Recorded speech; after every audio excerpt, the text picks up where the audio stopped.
Our culture is absolutely terrified of getting old.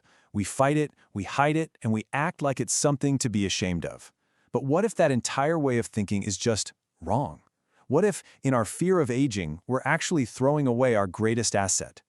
Today, we're going to look at a totally different way of thinking about time and why your best years might seriously be ahead of you. Okay, so let's just get right to the core of the problem. Our culture treats aging like it's some kind of disease, right? Something that needs a cure. We buy the anti-aging creams, we dye our hair, we filter our photos, all just to try and look younger. It's like we've decided that the most valuable version of a person is the one with the least experience. But here's the big question. What if we have it completely backward? What if all that experience, all that wisdom we collect over the years isn't a downside but our single greatest strength? What if the map of your life, the one written on your face, is something to be celebrated, not erased? And this gets to a really fundamental difference in how we think about value. It's this clash between what someone could be versus what they've already proven they are. This contrast is a huge deal. Here in the West, we're obsessed with potential. We look at a 20-year-old and we see this endless, shiny possibility. But in a place like Japan, the focus is on experience, which is proof. See, potential is just a theory. It's a guess. A life that's been lived, that's hard evidence of resilience, of wisdom, of survival. So, how do we even begin to shift our own thinking? Well, the answer might lie in this beautiful Japanese philosophy that finds value not in being perfect, but in being imperfect. It's a concept called Wabi Sabi. It's all about finding the beauty in things that are a little weathered, a little worn, things that are authentic. While we're over here obsessing about flawless skin and perfect bodies, Wabi Sabi teaches that an old wooden table isn't just old, it's full of history, it has a story. And we really need to start applying that same thinking to ourselves. This is really the heart of it. A wrinkle isn't some flaw that you need to fix. It's proof that you've laughed, that you've cried, that you've lived. It is the literal map of your life. And when you try to erase that map, you're trying to erase your own story.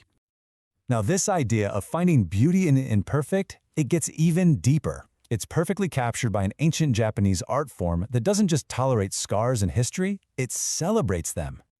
Just think about it for a second. In our culture, when something breaks, a plate, a mug, a bowl, what's our first instinct? We throw it away, right? We see it as ruined. Its value is just gone. But in Japan, they see a broken object not as an end, but as a chance for a really beautiful new beginning. They practice something called Kintsugi. So instead of just gluing the pieces back together and trying to hide the cracks, they meticulously mend the breaks with a special lacquer that's dusted with powdered gold. The lines of breakage aren't hidden at all. They're highlighted.